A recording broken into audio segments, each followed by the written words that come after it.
Dévasté, abattu, perdu dans mes pensées, dominé par une idée illogique, dépourvu de sens, d'essence et sans idéologie. Le réel et l'imaginaire, j'essaie de compenser. Ce que j'ai à dire a un côté tordu, mais j'en peux plus de supporter ce poids, c'est trop dur. Je voulais me confier à quelqu'un pour dissiper les faits, car toute tentative d'introspection produit si peu d'effets. Et j'ai un mental réputé brut, qui bute et chute, mais mon calme refuse cette fuite et la réfute. De là résulte une totale confusion, ce qui m'oppose à mon subconscient, et le déni prépare son inclusion. Ainsi je condamne ma conscience et je consens. Elle, une déesse qui m'attire avec son charme, son jugement et ses suggestions qui s'acharnent. Mais finalement, l'inconscience la surpasse et tout de suite, elle impose sa loi, ses conditions, parce qu'elle veut profiter de cette transition.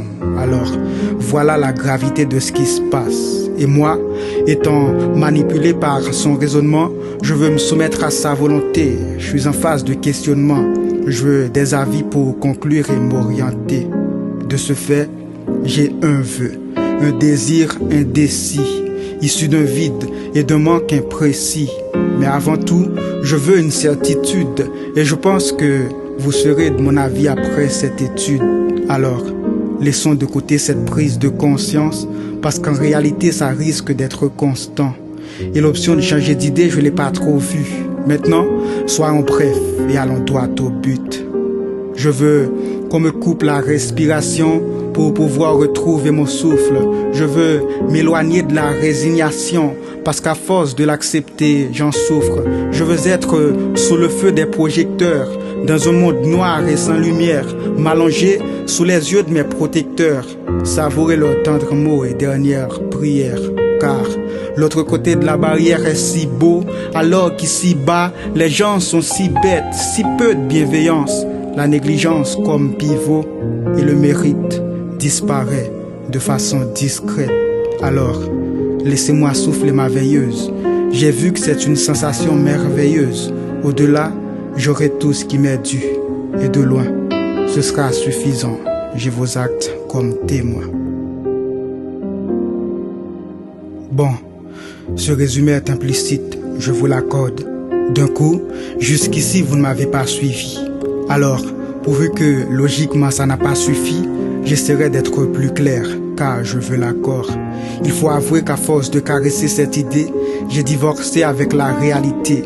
J'ai en tête une logique que j'essaie de guider et des choses à mettre sur un pied d'égalité.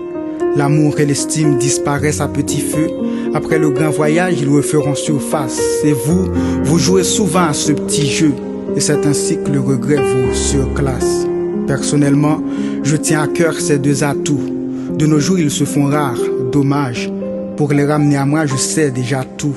Être 6 pieds sous terre, attendant des hommages. Alors, laissez-moi souffler ma veilleuse. J'ai vu que c'est une sensation merveilleuse.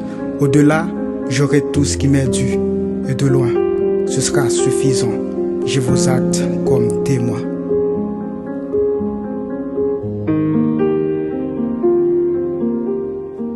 Il y a une chose que vous devriez retenir. Si ma conscience m'impose la mort, c'est parce que je cherche l'amour et l'estime dans la vie. Eljo.